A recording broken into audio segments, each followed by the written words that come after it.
السلام علیکم ورحمۃ اللہ وبرکاتہ۔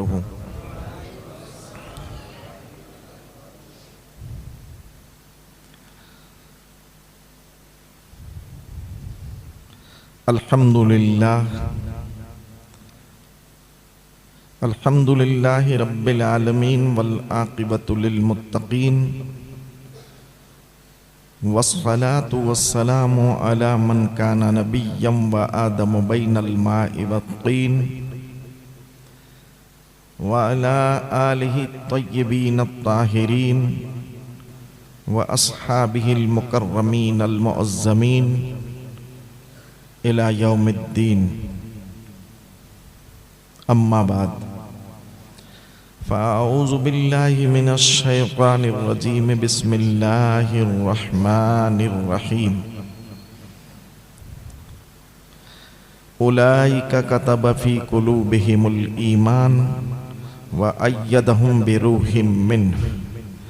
آمنت باللہ صدق اللہ العظیم، وبلغنا رسولہ النبی الامین المختار الکریم، ونحن على ذلك لمن الشاہدین والشاکرین، فالحمد للہ رب العالمین۔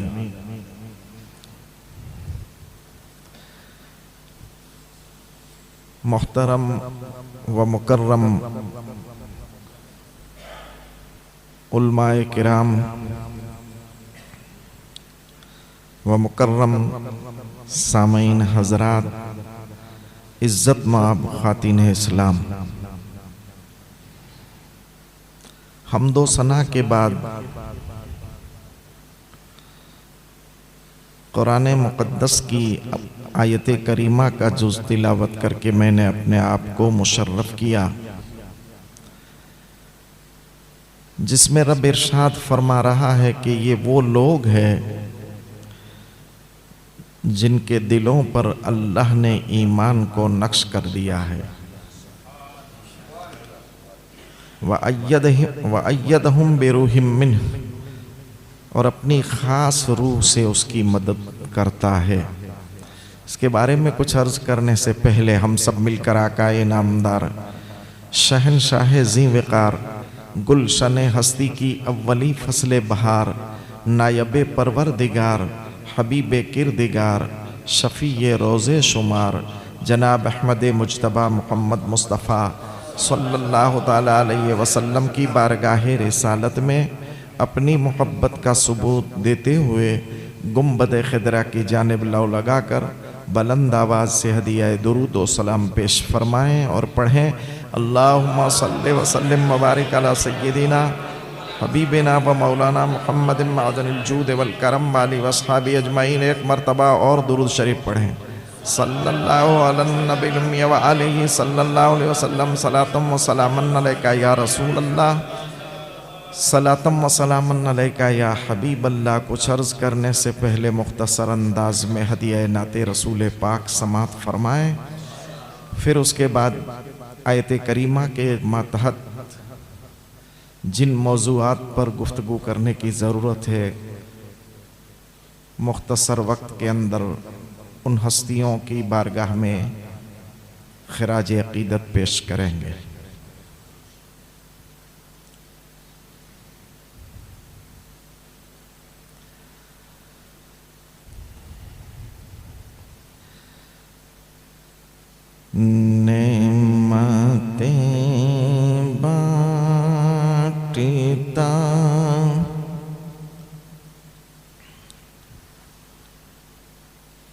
جس سمت وہ ذی شان گیا،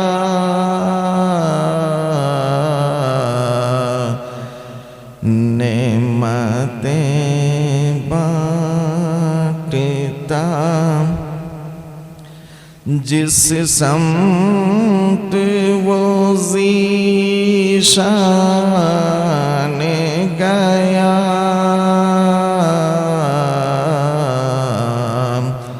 ساتھ ہی منشی رحمت کا قلم